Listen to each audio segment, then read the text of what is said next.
So let's look at a few examples for boxes on an incline. We have a 24 kilogram box sitting on a 25-degree incline ramp. So we kind of have our diagram right here. The first question is, if the coefficient of static friction is 0.5, what is the force of friction, and explain why? Okay, so we have a force of friction that's being applied to it because we have the box trying to slide down the ramp. So it's not sliding yet, but if static friction is holding it, then that means the maximum amount of static friction would have to be greater than that parallel component of gravity, because if that parallel component of gravity is greater than the force of static friction, it's going to start sliding. So we look at our free body diagram. We have our x direction and y direction. We got the force of gravity. It's going to be down, straight downward, and we're looking at it kind of at a tilt. So the normal force is going to be perpendicular, and the force of friction is going to be parallel to the ramp because it's preventing it from sliding down the ramp. And remember, the x-axis is the ramp itself. So if it's sliding down the ramp, then force of friction is trying to push back up the ramp.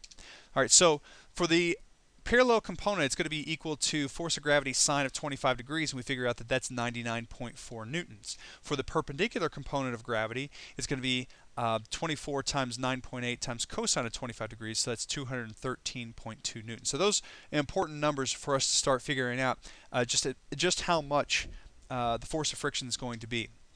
All right, so we break the force of gravity into components. So we got our perpendicular component, our parallel component.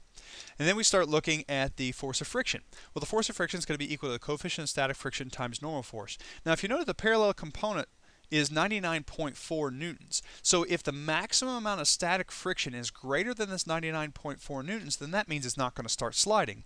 If it's less than that 99.4 newtons, that means the component of gravity pulling down the ramp is going to be greater than the force of friction, and it's going to start to slide. Now, if we go ahead and figure out that the coefficient of static friction, which is given to us, is 0.5 times the normal force, we figure that out and figure out the force of friction, then we can determine whether that 99.4 is greater or less. Well, first we need to figure out the normal force. And for this example, it's not accelerating in the y direction, so the normal force and the force of gravity perpendicular are going to be equal to each other since it's balanced in that direction. All right, so we plug in that normal force, we get 0.5 times 213.2, and we figure out that the force of friction is less than or equal to 106.6 newtons. Now, what is the force of friction then?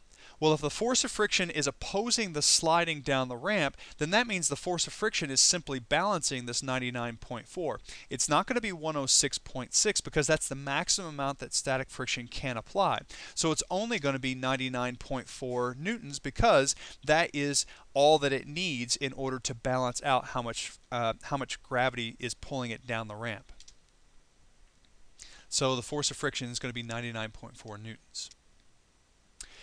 All right, so for the second part, let's assume that it's already sliding, so it's already moving down the ramp, and we have a force of friction that's 74.6 newtons. Now, in the previous slide, we figured out that the force of friction was less than or equal to 106.6, but that was the static friction when it wasn't sliding. Now that it is sliding, we know that kinetic friction is always less than or equal to, and we can see that right here, force of friction is 74.6, so it's less than what it was before.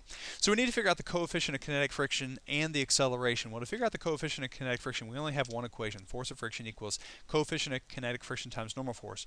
Well, we already figured out the normal force right here on the previous slide, 213.2 newtons, and then the force of friction is already given to us. So let's go ahead and plug that into our equation. We get coefficient of kinetic friction equals force of friction divided by normal force, and then we get our coefficient of friction is 0.350. All right, so to figure out the acceleration, we need to do net force in the x direction, so the net force down the ramp in order to determine our acceleration. Well, net force is going to be equal to the component of gravity pulling it down the ramp minus the force of friction up the ramp, because those are the only two forces in the x direction. We got this component down the ramp, force of friction up the ramp. So we got component of gravity parallel minus the force of friction equals mass times acceleration. Go ahead and plug in our numbers. 99.4 newtons, that's that parallel component we already figured out, minus the force of friction. It's going to be equal to 24 because that's the mass of the box, and times the acceleration. So we go ahead and do that, divide both sides by 24, and we get an acceleration is 1.03 meters per second squared. So number 3 says the box is now moving over an area where the coefficient of friction is 0.60. And this is more than what the previous slide was, where we found the coefficient of friction to be less than that. So we need to find the acceleration, we need to find the force of friction as it's moving, and the force of friction when it stops moving, and we'll explain why those two are different in a minute. So first, in order to find the force of friction, we need to use that the normal force times the coefficient of kinetic friction equals the force of friction. When we have the coefficient of kinetic friction, in the previous slide we already figured out the normal force. Let's go ahead and plug that in. 0.6 times 213.2, and we get our force of friction is now 127.9. And this is as it's going to be sliding.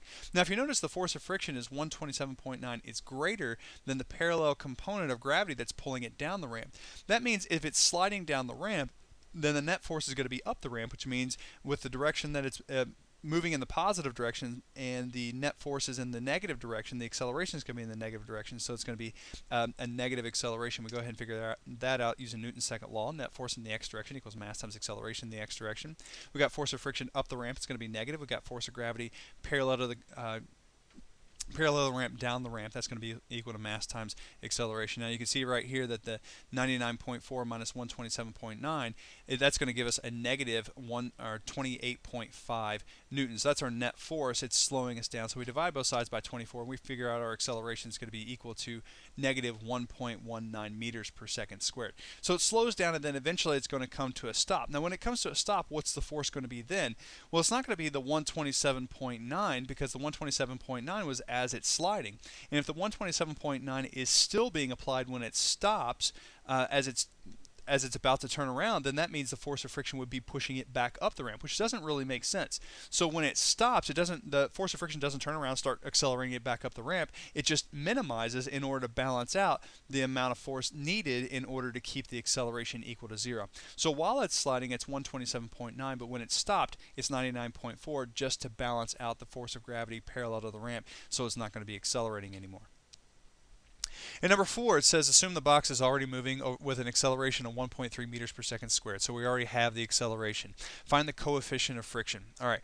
Well, we use net force in the x direction. That equals mass times acceleration. We don't know the force of friction because we don't know the coefficient of kinetic friction. We need to figure out the force of friction in order to figure out the coefficient of kinetic friction.